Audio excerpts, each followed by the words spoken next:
নমস্কার বন্ধুরা, আমরা অনেকেই জানি যে প্রায় 66 মিলিয়ন বছর আগে ডাইনোসরের সমস্ত প্রজাতি এক বড় উল্কাপিণ্ডের কারণে পৃথিবী থেকে বিলুপ্ত হয়ে গিয়েছিল।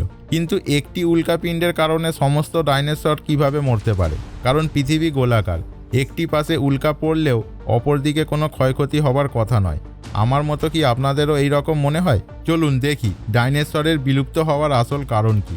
পৃথিবীর যে স্থানে উল্কাপিণ্ডটি পড়েছিল তার আশেপাশের প্রায় 200 কিলোমিটারের সমস্ত গাছপালা ও প্রাণীজগৎ বিস্ফোরণের কারণে কয়েক সেকেন্ডের মধ্যেই পুড়ে ছাই হয়ে গিয়েছিল।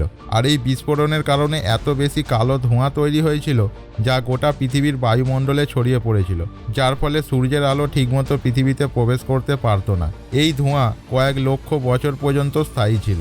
এই ধোঁয়ার কারণে বায়ুমণ্ডলে ক্ষতিকারক গ্যাস ও অ্যাসিড বৃষ্টি শুরু হয়। প্রকৃতির এই রকম পরিস্থিতিতে বাকি প্রাণীজগৎ বেশি দিন জীবিত থাকতে পারেনি।